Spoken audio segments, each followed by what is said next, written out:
Naku mga bossing ko, kagabi pa po ako parang ako yung naglalaway dito sa pagkain na ito. Bigla ko to nang isip kagabi mga bossing. Naku mga boss, baka ako'y buntis na. Charis! Pero mga bossing, syempre may nakapanghula po sa akin. Ako daw po yung mabubuntis ng kambal pa at dalawang lalaki. Oh. Kung yan ay darating, naku, ikiklaim ko kaagad dyan. Okay na okay yan sa akin mga bossing. Nag-isip na nga ako ng pangalan. Charis! Ngayong araw na ito mga bossing ko, ang lulutuin ko ay ginataan mga bossing ko na kalabasa. Pinabili ko nga kaagad to sa palengke dahil nung gabi naisip ko lang to na itong aking lulutuin. At saktong-sakto mga bossing ko ay meron kaming pork chop. Ayun nga po mga bossing ko, ako'y natatakot sa pag-ano mga bossing ko ng pork chop. Pero mga boss, nakakuha ko ng sikreto. Gato pala. Kasi alam niyo po ba, pero nakikita ko talaga to sa mga nagluluto na maraming mantika. Yung bang lubog talaga yung baboy. Eh dahil nga ako'y palatipid po ako mga bossing ko ay konting mantika lang talaga. Ay talaga ng galit na galit mga bossing ko ang mantika kapag po ganun. Nagtatalabsikan po siya. Pero kapag po pala ganito mga boss, at talaga namang inilagay niyo po yung karne mga bossing ko sa mainit na mainit talaga na mantika, hindi talaga siya magtatalabsikan. Kasi talagang ito ang aking pinakaano mga bossing ko dahil minsan na ako natalabsikan ng ganyan.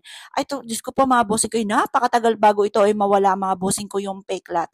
Hanggang ngayon nga po ay may bahagya pa rin pero hindi na siya matindi na parang akala mo dati naging balat.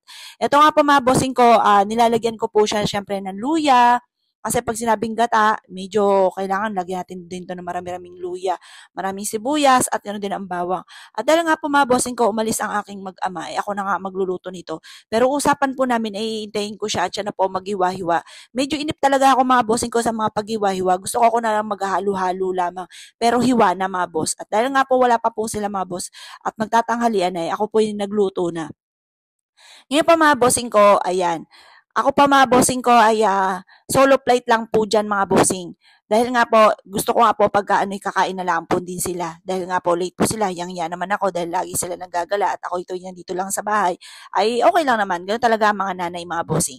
O ngayon pa mga bossing ko, ayan nga, medyo may phobia talaga ako sa ano na mga boss, pinapatay ko pa nga po, ino-off ko pa po siya mga boss.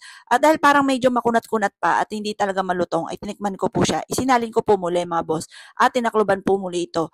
Ang akin pong sikreto mga bossing ko, like ko pong nilalagay at sinasabi ko pong talagang hindi sa pagbubuhat ng ano, ewan ko lang din dahil nasasarapan naman sila sa luto ko mga boss. Basta pag ganyan, ang unang-una kong sahog na inilalagay ay patis. Patis mga bossing ko para mas maging malasa, manuot ang lasa mga boss. At dahil nga po mga bossing ko may nakapagturo sa akin na chef na yun daw po ang mga sekreto para daw po mas manuot mga bossing ko ang lasa. O syempre, ginaya po natin yan mga bossing ko para masarap ang kain ng aking mag-ama. Ayan nga po mga bossing ko, o balita rin po natin. Ay hindi talaga siya nagtatalabsikan. Dahil nga po, dati-dati pag nagpiprito po ako niyan, kunting mantika lang. Dahil inisip ko sayang. Eh ngayon mga boss, hindi ko naman ito itatapon. At ito itatabi ko